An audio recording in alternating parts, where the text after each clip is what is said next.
김포 시민들은 그걸 기대하는 거죠. 서울 속에 편입됐다는 말 하나로 그냥 선택권이 늘어난다. 서울에는 자소고가, 키문, 중동, 세화, 세화여고 이런 학교들까지 다 지원할 수 있다는 거죠. 아파트 가격도 오르고 전반적으로 삶의 질도 좋아질 것이다. 이렇게 생각하는 거죠.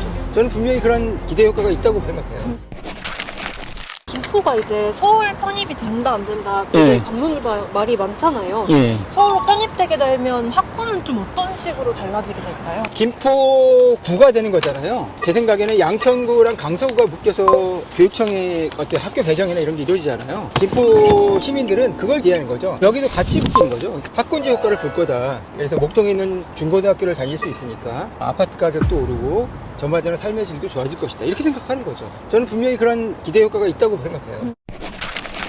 김포가 되게 오랜 기간 동안 비평준화 지역이었잖아요. 네네. 비평준화 지역 특징은 어떤 게 있을까요? 비평준화 지역의 특징은 두 가지인데요. 내시성적으로 칼같이 짜는다. 또 한 가지는 경기도 지역 내에 대부분의 비평준화 고등학교가 김포 지역만 받는 경우도 있고 아니면 이 경기도 전체에 원서를 받는 경우도 있고 어떻게 보면 경기도 이 비평준화 지역은 상당한 자율성을 인정받는 그런 상황이라 할 수 있을 것 같아요. 좀 우수한 애들이 우수한 고등학교에 몰리고 대학들도 그 지역에서 우수한 학교가 어딘지를 알고 있어요. 그게 비평준화의 특징입니다. 그러면은 김포고등학교가 학업 성취도가 높은 이유도 어떻게 보면 비평준화 지역이라서 그렇죠. 비평준화에서 어차피 김포 외고에는 문과 최상위권 애들이 가니까 그러니까 이과 성향의 우수한 학생들을 김포고등학교가 그동안 싹쓸이 했을 거예요. 그래서 가장 실적도 좋고 그랬을 겁니다. 서울에 편입되면 좀 달라지는 점이 고교 선택제로 서울시 내에 있는 일반고 지원이 가능하다고 하더라고요. 선택지가 넓어지는 거죠. 일단 외고만 치더라도 서울로 올라가면은 지원할 수 있는 폭이 넓어지잖아요.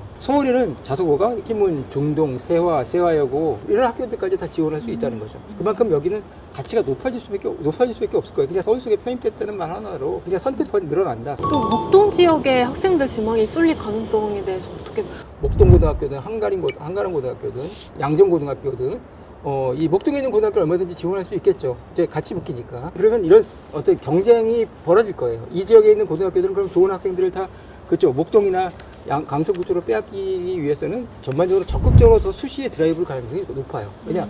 그쪽 목동 지역 고등학교로 정시나 수능 성적으로 이기기 힘드니까 대신 우리가 잘하는 수시로 조금 더 승부를 내보자. 이렇게 바뀔 가능성이 높죠. 농어촌 특별지역 전형으로 가는 애들 빼고 일반고 애들은 목동 지역 학교들이랑 경쟁해야 된다는 압박감도 커질 거고 그럴 것 같은데요. 공급 면적 33평 기준으로 하면 5억, 6억 정도 가격? 33평이 한 5, 6억 정도대로 하더라고요. 한적한 곳에서 좀 공기 좋은 데서 살고 싶은 생각도 있어요. 그러니까 보통 서울에 학군지에 몰려있는 사람들 삶의 질은 그렇게 좋진 않잖아요. 여기는 되게 조용하고 공기도 엄청 맑고 네. 심지어 2차선입니다. 그 대치동 같은 데 가면 선생님 여기 6차선, 8차선 도로에 애들 라이딩 하려고 기다리는 차만 엄청나죠. 엄청난데 여기는 2차선인데 이렇게 평화롭습니다. 일단 그렇게 유동인구가 적다는 게 또 학원가가 형성되고 뭐 이런 데 좀 약점이 있을 것 같아요. 상가에서 가장 많은 퍼센트 차지하고 있는 게 학원가니까. 동영상 강의로 절대 안 되는 과목들 있잖아요. 왜냐면 수학같이 클리닉이 필요한 경우 내가 틀린 문제에 대해서 선생님이 피드백이 필요하니까 그걸 동영상으로 할 수 있는 가능성이 줄어들죠. 탐구 같은 경우는 얼마든지 인강으로 처리할 수 있지만 국어랑 수학 같은 경우는 쉽지는 않을 것 같아요. 너 오늘 수업에서 뭐가 제대로 알아들었어? 너 이 문제 뭐 확실히 풀었어? 이런 얘기들을 해주는 클리닉이 도움이 되잖아요. 학원은 결국에 모여있기 마련이에요. 마곡에 보니까 가장 서울에서 학원이 제일 많이 생기는 지역이더라고요. 235개가 됐다니까 6.3회가 는 거죠. 목동은 당연히 서울의 부동의 2 학원이고 여기서 공부 좀 하는 학생들은 목동이나 마곡에는 또 우리가 초등, 중등 학원 쪽이 좀 잘 돼 있는 거예요. 그래서 여기는 제 생각에는 느낌에 수학 중심 학원.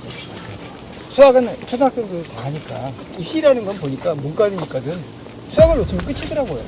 그러니까 학원을 하시는 분들은 여기에 젊은 인구가 얼마나 많이 유입이 되는지 그걸 따지잖아요. 김포가 서울시로 편입이 된다? 인구 유입이 더 될 가능성이 높죠. 김포에 있는 학원을 보낼지 아니면은 과연 목동까지 그냥 라이딩을 할지. 수시가 목표냐면 조금 더 학교랑 가까운 쪽에서 해결하려고 할 거고 그리고 정시라든지 아니면 일반 전형이라든지 논술 전형이라든지 이런 걸 생각하시는 학부모라면 뭐 여기가 아무리 서울시로 편입된다고 해도 궁극적으로 목동까지 보내겠죠.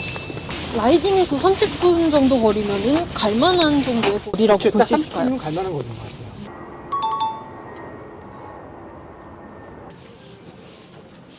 코딩학원도 있고 학원들이 많이 들어가 있네요. 수학 학원들이 많잖아요. 유태엠이랑 신동초등학교에서 왔었죠. 예, 거기는 걸어서 한 5분에서 10분 거리니까, 그리고 여기 아파트 촌이니까 충분히 이동하기 좋고, 여기 다 한 곳에 몰려 있잖아요. 쉽게 말하면 초등학생 같으면 국영수, 논술까지, 그리고 과학까지도 해결할 수 있으니까, 중고등학교 돼서 내가 특목고를 간다, 대학 입시를 생각한다면 목동까지 보낸다, 이런 마인드겠죠. 리드이라는 독서 논술은 아주 유명하잖아요. 그거는 어떤 학원이에요? 저 애들한테 책을 좀 읽게 하는 프로그램이에요. 플랫폼도 있고 애들이 학원 와가지고 책 싫어하는 애들도 책을 읽게 그렇게 만들어주는, 독서논술 쪽에서는 초등학생들을 잡을 수 있는 가장 강력한 무기인 거고요. 조재기 수학학원처럼 이름 석자를 이제 원장 이름을 넣어서, 그리고 나서 더 유명해지고 나중에 학원을 팔 때는 그때 학원 이름을 바꾸는 이런 모델들이 굉장히 많아요. 김포의 어떤 학원가의 핵심인 것 같아요. 그렇죠. 더욱 좋아지고, 일부는 또 목동이라는 최상위권 수능 시장에서 승부를 보려는 학생도 있을 것이고, 기존에 30년까지 유지되는 농어촌 특별전형을 노리는 학생도 있을 것 같아서 다양한 선택지가 존재할 수 있는 곳이라는 점에서 저는 매력적인 곳이라고 생각합니다. 편입되기 위해서는 뭐 주민도표는 통과는 어렵지 않은데 법도 고쳐야 되고 하니까 여기 주민 다수가 바라는 건 확실한 것 같아요.